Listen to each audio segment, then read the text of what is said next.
Dans un petit quartier modeste vivait Jacob, un jeune garçon ordinaire, sans travail, sans argent. Mais avec un grand rêve comme le monde. Il est diplômé en maintenance informatique. Il voulait lancer son propre business, vivre de ce qu'il avait appris. Mais les jours passaient. Les semaines. Mais la réalité l'a frappé. Aucun emploi, aucune opportunité. Les mois. Rien ne s'est passé.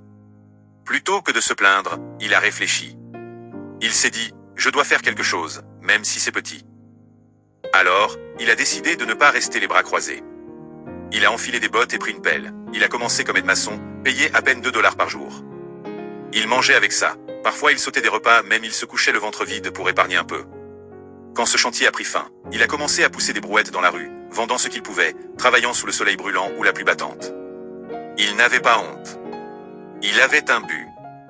Il a même nettoyé les rues de la ville, lavé les maisons des autres, fait la vaisselle comme domestique.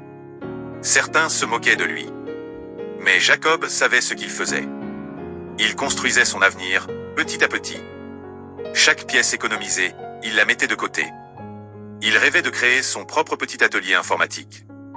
Il notait ses idées dans un vieux cahier, qu'il gardait toujours sur lui.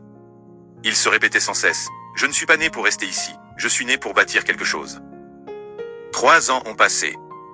Et un jour, Jacob a ouvert la porte de son propre local. Son entreprise, avec un ordinateur d'occasion, un tournevis et une foi inébranlable. Il n'avait peut-être pas tout, mais il avait commencé. Aujourd'hui, Jacob inspire les jeunes de son quartier. Non parce qu'il est devenu riche, mais parce qu'il a prouvé que tout est possible.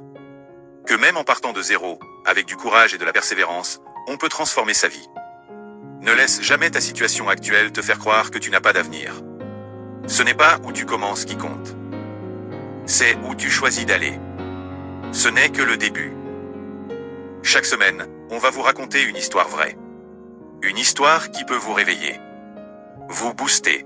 Vous aider à croire encore. Alors abonne-toi et active la cloche pour ne rien rater. Parce que toi aussi, tu peux devenir la prochaine belle histoire.